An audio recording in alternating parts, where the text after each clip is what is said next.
Now we're going to hear of some of those struggles that local governments are having to meet the recycling program demands. And we'll be hearing from Michael Mahajer, who's the commissioner from Los Angeles County Integrated Waste Management.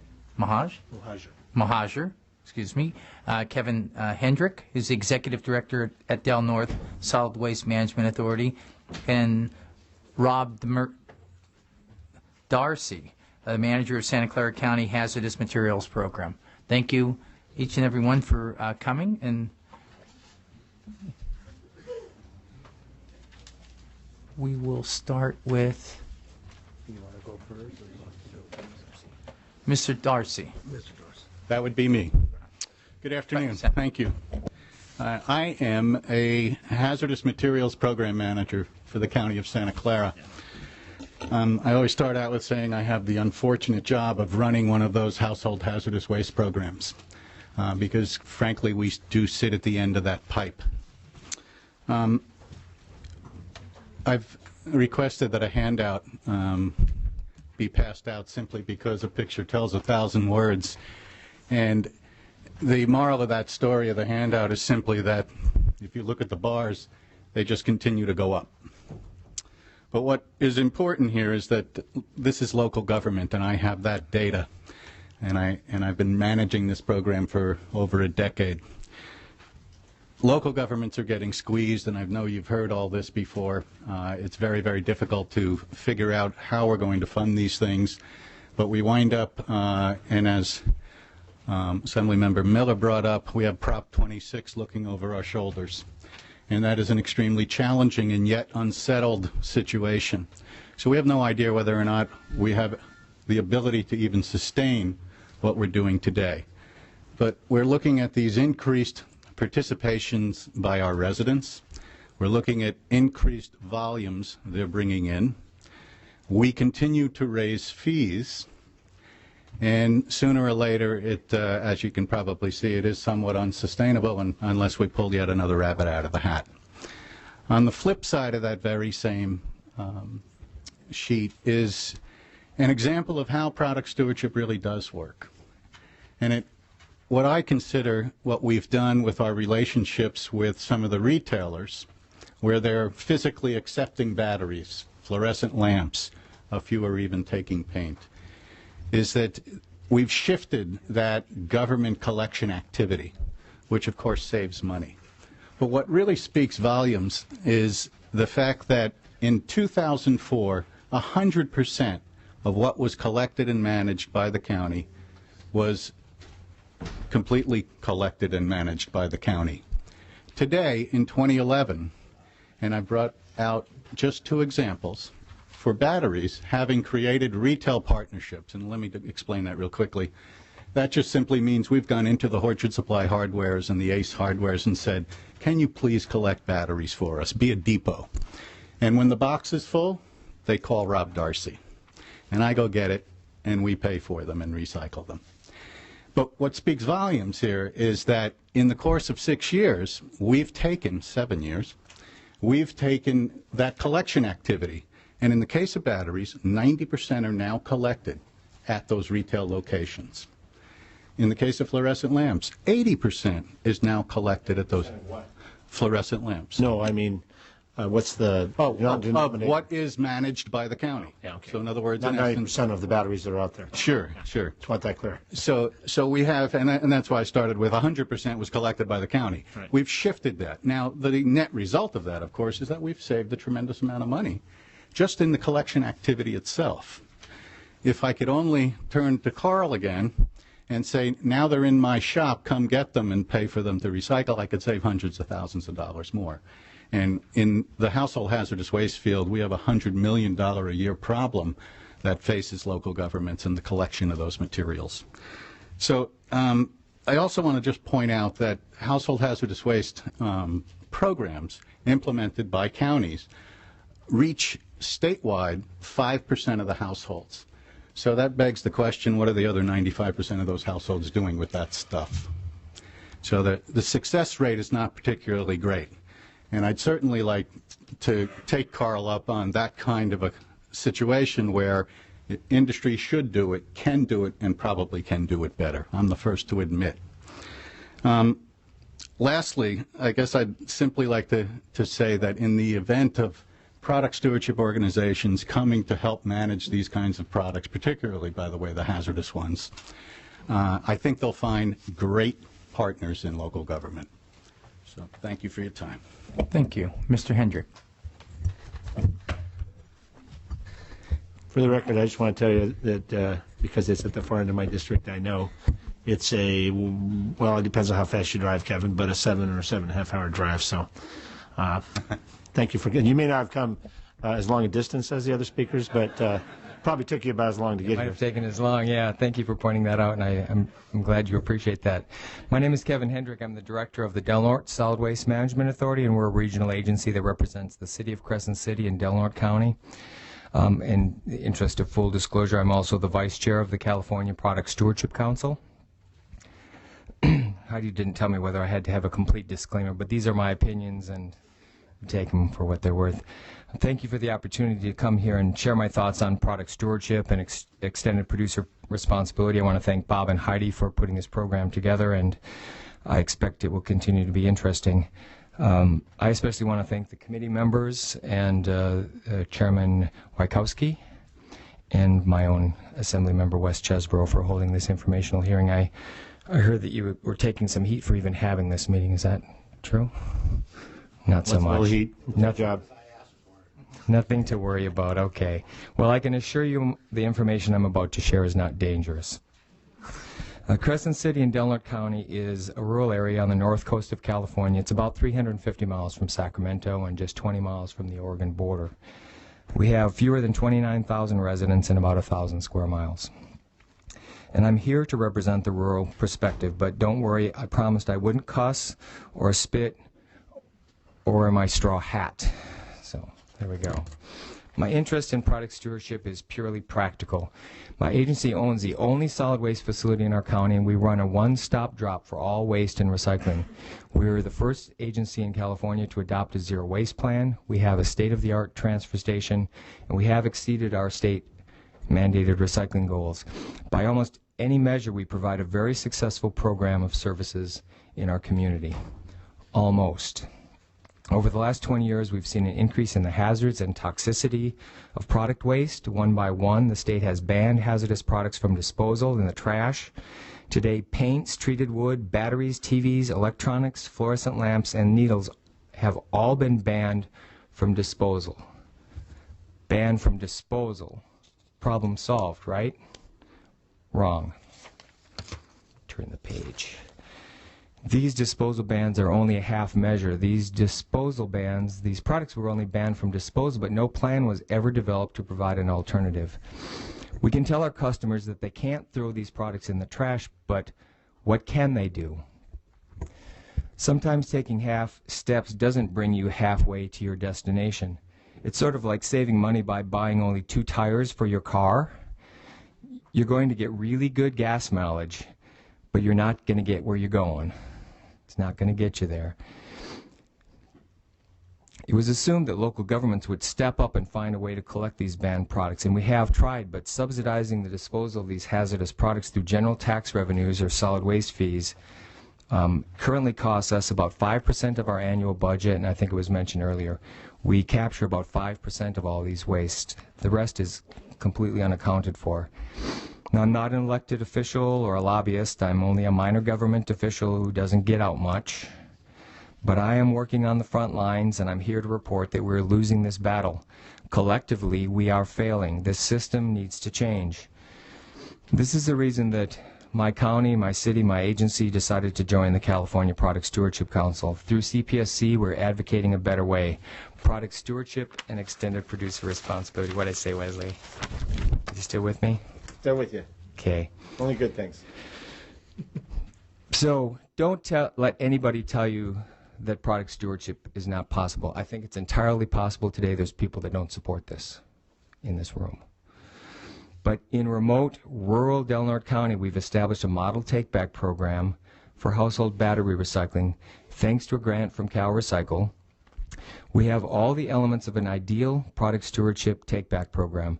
Our main partner is the Rechargeable Battery Recycling Corporation. Carl and Sean are my heroes on this.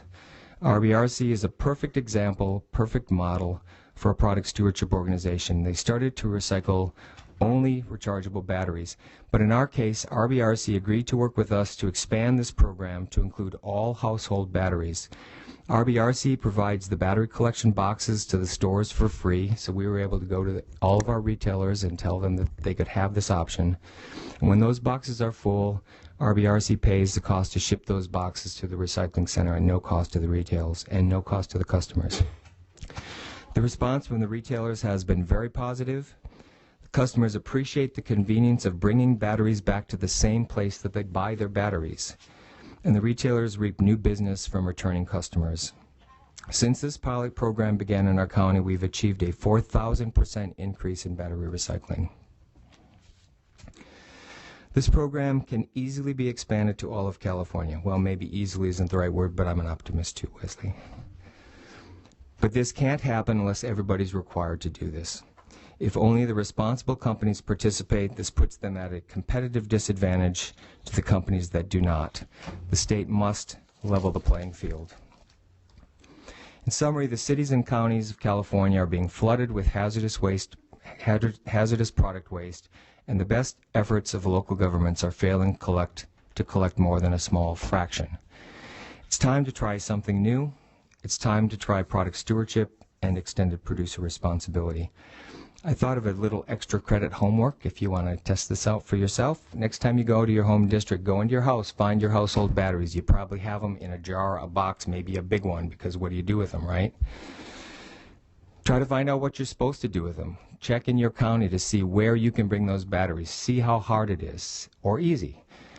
Figure out where you can go and how much does it cost. If it's free to you, then ask who does pay for that, because they're not free. And after you've gone through that exercise, the next time you go to buy new batteries, ask yourself, would it be worth paying an extra couple pennies per battery to make that experience easier for you and the rest of your constituents? Thank you for your time and your patient attention to my concerns. I'd be happy to answer any questions. Thank you. We'll hear from our last witness, Mr. Mohajer.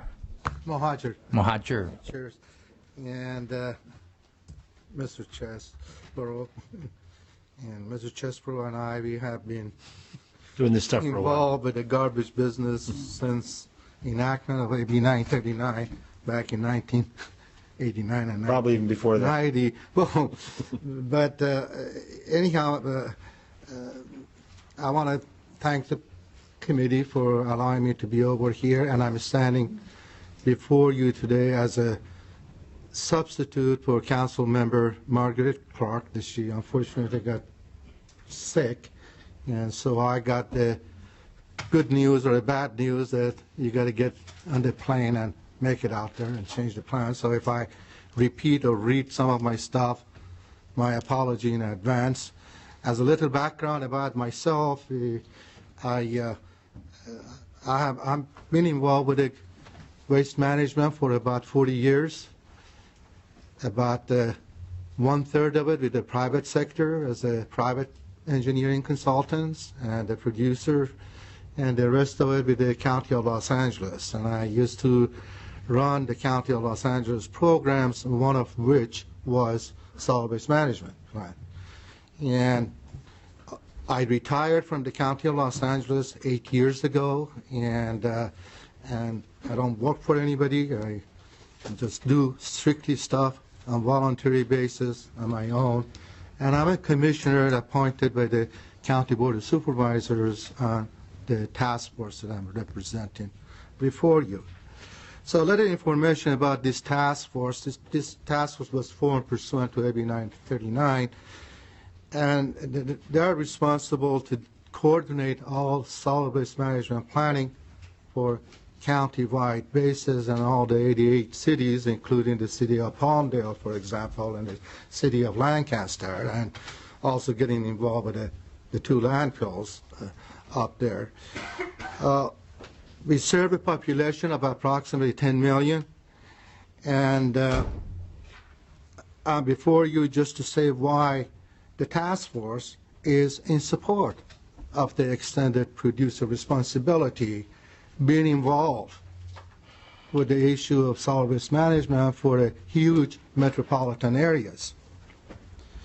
The membership of this task force, we have appointees from the League of Cities, 3 appointees from League of Cities, LA County Division, 3 appointees by the County Board of Supervisors, then private sector, private waste industry, private recycler, environmental groups, and as well as several governmental agencies, including the South Coast AQMD, the LA County Public Works, the City of Los Angeles Bureau of Sanitation, and sanitation districts of Los Angeles County, plus City of Long Beach. So a little background about the Los Angeles County, in case if you haven't heard it. Well, we are the largest county in the nation. We incorporate roughly about 4,100 square miles. We are the most populous county as far as the residents are concerned in the nation, and 27% of the residents in the state of California, they reside in Los Angeles County. So pretty much whatever you ladies and your gentlemen make a decision would have a great impact on Los Angeles County residents and businesses. Overall, as a little statistical data in 2009, and you know the economy is down, so needless to say the waste disposal and this generation has gone down as a result of it also. We generated roughly a little bit over 20 million tons of solid waste. The diversion rate, the recycling rate on a county-wide basis is roughly about 55%. And we dispose of approximately 9.2 million tons of solid waste. The cost of solid waste management for the county and the 88 cities in Los Angeles County runs approximately about $2 billion a year. So it's not a little thing. It's a major business, and it has a major impact on county and all the cities. The LA County, the City of LA, Southern California Association of Government, which represent the 18 counties and 60% of the California populations, the San Gabriel Valley COG that Council Member Clark was going to speak, National League of Cities, the CSAC, and many jurisdictions throughout the nation and California, we all support the extended producer responsibility. The reason that we pay, as what's clearly indicated, the bottom line, when you ladies and you gentlemen, you pass a legislation and tell, for example, DTSC, that comes out and says, well, from now on you cannot dispose of CFL, which the legislation made the deal that you got to reduce energy, so we want to use a CFL. It falls on the back of the local government, and it comes. What I used to say, you tie our hands, you tie our legs, and you say, well, go get it, Tigers. And this is basically what it is. When we're talking about Proposition 26, these are the stuff that we have to go. And ultimately, nobody knows how the 26 is going to impact, other than ultimately it's going to end up in the court of law, and somebody is going to make a decision. But this is the dilemma we have. The other part of the problem is that every day, not every day, but you see a lot of new products coming to market quite often. For example, I was trying to buy a telephone, and I waited 6 months to come up with a Verizon to buy the G4, and that's gone to something else. But the local government doesn't make the decision of making the new products. And we don't know what to do at the end of the life with it. We don't know whether it can be marketed or not. Really, the producers that comes up with the materials that puts together to manufacture this product, they ultimately also know what to do with it at the end of their life. If we send men to the moon and our producer come with the batteries, they certainly know what to do with it at the end of its useful life. Much better than some bureaucrat, I'm sorry to call myself a bureaucrat, that at times all we do, we just shuffle papers around here to there. This is why EPR makes sense. I know I'm getting away from what it was written over here, but San Gabriel COG with the Product Stewardship Council, they conducted a